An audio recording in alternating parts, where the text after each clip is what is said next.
Welcome back to my YouTube channel. അപ്പോൾ ഇന്നത്തെ എൻ്റെ വീഡിയോ എന്ന് വെച്ചാൽ എനിക്ക് പറയാനുള്ള കുറച്ച് എനിക്ക് പറ്റിയ കുറച്ച് അനുഭവങ്ങളെക്കുറിച്ചുള്ള ഒരു വീഡിയോ കേട്ടോ.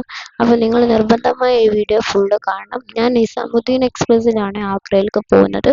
ഒട്ടും ക്ലീനില്ല, ഒട്ടും ക്ലീനും ഇല്ല, വൃത്തിയുമില്ല, പെർഫെക്ഷനും ഇല്ല, വെള്ളവുമില്ല, ടോയ്ലറ്റിലൊന്നും കാണേണ്ട അവസ്ഥ.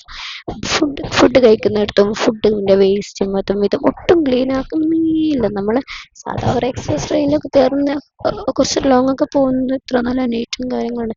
ഇതൊരു ഒട്ടും നീറ്റും കാര്യങ്ങളൊന്നുമില്ല, ടോയ്ലറ്റിലൊന്നും വെള്ളം തന്നെ ഇല്ല.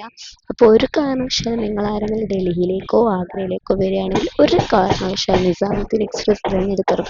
ഇതാണ് എൻ്റെ ഒരു അഭിപ്രായം. ഞാനിപ്പോൾ ഇതിൽ കയറിയിട്ട് പഠിച്ചൊരു അനുഭവമാണ്. അപ്പം ഞാനിപ്പോൾ എൻ്റെ ഹസ്ബൻഡിനോട് പറഞ്ഞിട്ടേ ഉള്ളൂ, എനിക്ക് ചത്താലും വേണ്ടില്ല ഈ നിസാമുദ്ദീൻ എക്സ്പ്രസ്സിലേക്ക് കയറുന്ന പണിയില്ല. ഒട്ടും ക്ലീനിങ് ഇല്ല. എസിൻ്റെ അവസ്ഥ എന്താണെന്ന് നമുക്കറിയില്ല, നമ്മൾ സ്ലീപ്പറിലാണുള്ളത്. ഒട്ടും എന്ന് വെച്ചാൽ ഒട്ടും ക്ലീനും ഇല്ല, ഒരു വൃത്തിയും ഇല്ല. കേരളം വിട്ടാൽ തന്നെ നമുക്ക് വൃത്തി ഉണ്ടാവില്ല, എന്നാലും അറ്റ്ലീസ്റ്റ് കുറച്ചെങ്കിലും ഒരു വൃത്തി നമുക്ക് വേണ്ടേ? ഒട്ടുമില്ല. അപ്പോൾ ഈ ഒരു ചെറിയ ഇൻഫർമേഷൻ നിങ്ങൾക്ക് വേണ്ടി ഷെയർ ചെയ്യാൻ വേണ്ടിയിട്ടുള്ള ഒരു വീഡിയോ ആണ്. ഓക്കെ.